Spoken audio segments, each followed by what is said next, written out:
Le blackout en Espagne relance le débat sur la stabilité du réseau face à la montée des énergies renouvelables. Actu Industrie et Énergie. Le 28 avril 2025, l'Espagne et le Portugal ont subi un blackout historique de 13 heures, privant d'électricité des millions de personnes, paralysant les transports, les communications et les services publics, et causant plusieurs morts par accidents domestiques. 3 incidents distincts, survenus en moins de 30 secondes, ont entraîné la perte brutale de 15 gigawatts, soit 60% de la consommation espagnole, provoquant la déconnexion de la péninsule ibérique du réseau européen. Si la cause exacte reste à déterminer, l'enquête officielle promet d'analyser plus de 750 millions de données, mais le gouvernement espagnol insiste qu'aucune preuve ne permet d'incriminer à ce stade les énergies renouvelables, malgré la forte part du solaire et de l'éolien dans le mix électrique au moment de l'incident.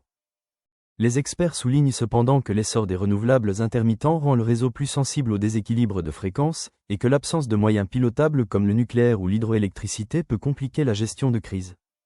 Ce blackout met en lumière la nécessité d'investir dans des solutions de stabilisation comme les fermes de puissance ou le stockage massif, pour éviter que de tels incidents ne se reproduisent à l'échelle européenne.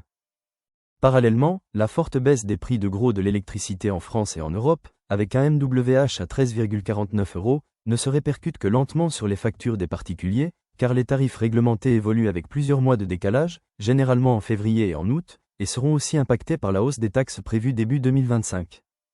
Les ménages pourraient donc voir une baisse d'environ 10% sur leurs factures, mais cette tendance reste fragile, car la volatilité du marché, les risques de blackout et la dépendance accrue aux énergies renouvelables imposent une vigilance continue pour garantir la sécurité et la stabilité du réseau à long terme.